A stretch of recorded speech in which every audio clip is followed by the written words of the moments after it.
अमरकंटक के परमहंस धारकुंडी आश्रम में 3 दिवसीय वार्षिक उत्सव कार्यक्रम संपन्न हुआ।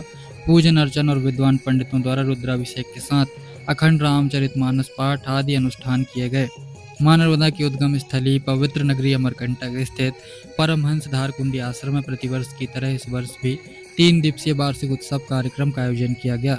धार्मिक एवं आध्यात्मिक वातावरण के बीच आयोजित इस उत्सव में बड़ी संख्या में श्रद्धालु एवं संतजन शामिल हुए।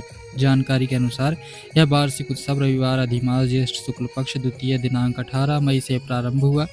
उत्सव के अंतर्गत विद्वान पंडितों द्वारा अखंड रामचरितमानस पाठ, रुद्राभिषेक, महामृत्युंजय जप एवं विभिन्न धार्मिक अनुष्ठान संपन्न कराए गए। आश्रम परिसर पूरा भक्तिमय वातावरण से गुंजायमान हो उठा।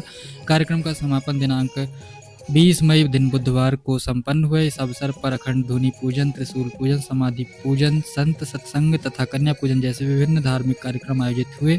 इसके उपरांत संत ब्राह्मण एवं नगर भंडारी कार्यक्रम का आयोजन किया गया, जिसमें बड़ी संख्या में श्रद्धालु भक्त शामिल हुए और इस पूरे कार्यक्रम का समापन हुआ।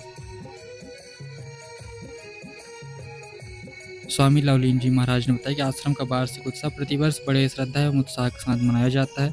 इस दौरान अखंड रामचरितमानस पाठ, रुद्राभिषेक, महामृत्युंजय जप एवं अन्य वैदिक अनुष्ठान परंपरा अनुसार संपन्न किए जाते हैं। उन्होंने बताया कि उत्सव को लेकर के भक्तों का आगमन लगातार चलता रहा। रीवा, सतना, मैहर, सीरी, चित्रकूट सहित अनेक आसपास के क्षेत्रों से सेवक, श्रद्धालु एवं भक्तजन आश्रम पहुंचकर धार्मिक अनुष्ठानों में सहभागी बने तथा प्रसाद ग्रहण कर आध्यात्मिक लाभ प्राप्त कर रहे हैं।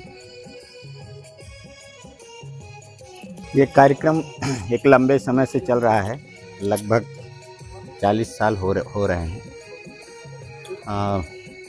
जिनकी समाधि के सामने मैं खड़ा हूँ, ये सन 82 में आए थे, अगर मैं गलत नहीं बोल रहा हूँ तो। तब से ये भंडारा वार्षिक चलता है। मिनिमम 3 दिन का कार्यक्रम होता है, जिसमें मानस का अखंड पाठ, रुद्राभिषेक और हवनात्मक रुद्र यज्ञ टाइप का होता है। संतों का, स्थानीय सभी संतों को बुलाया जाता है। जो बन पड़ता है, फल फूल दान दक्षिणा से उनका अभिनंदन स्वागत किया जाता है, चरण बंदन किया जाता है। और यहाँ काफ़ी दूर दूर से लोग आते हैं, लगभग भारत के सभी हिस्सों से, यहाँ तक कि दक्षिण भारत से भी लोग आते हैं।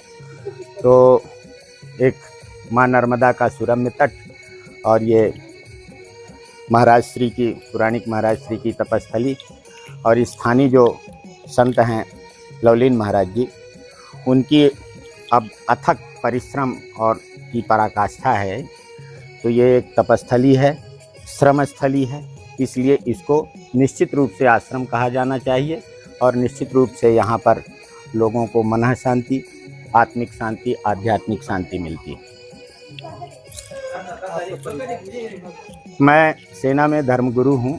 एक पद होता है सेना में, तो रैंक के हिसाब से तो आज की तारीख में मैं कैप्टन रैंक में हूँ। और मोरल मोटिवेशन के लिए ये पद रखा जाता है। एक बटालियन में एक ही पद होता है, ये मैं उस पद पर कार्यरत हूँ। अभी मैं सेवा में हूँ। मैं मद्रास रेजिमेंट सेंटर में हूँ। इस समय मैं पोस्टेड हूँ हैदराबाद में 54 इन्फेंट्री डिव में।